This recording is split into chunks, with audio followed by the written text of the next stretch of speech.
por lo general nosotros elegimos el Palacio de Congresos, este auditorio, porque nos permite hacer espectáculos como el que traemos hoy, ¿no? Nosotros ahora tenemos un despliegue importante de escenografía. A mí me gusta darle un carácter muy teatral a la puesta en escena, ¿no? Yo creo que el concierto es algo más que una sucesión de canciones, es también una forma de construir un relato. Y me gustaría pensar que así lo he hecho durante todo este tiempo.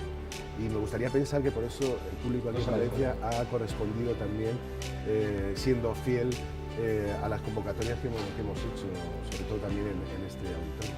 Y es verdad que este auditorio nos ha permitido siempre construir ese relato con una cierta cercanía, porque es un teatro grande, pero con todo y con eso siempre he notado que hay un calor, ¿no? Que ha habido una correspondencia con una cierta efervescencia, ¿no? Entonces es verdad que llevamos muchos años, es verdad que hemos crecido también en nuestras puestas en escena, en nuestras producciones y demás, y hemos seguido viniendo aquí porque un auditorio de estas características, este auditorio en un momento nos permite ese crecimiento también, ¿no? Que guarda ese equilibrio entre la capacidad y la cercanía y el calor que por lo general siempre hemos vivido en esta ciudad, ¿no?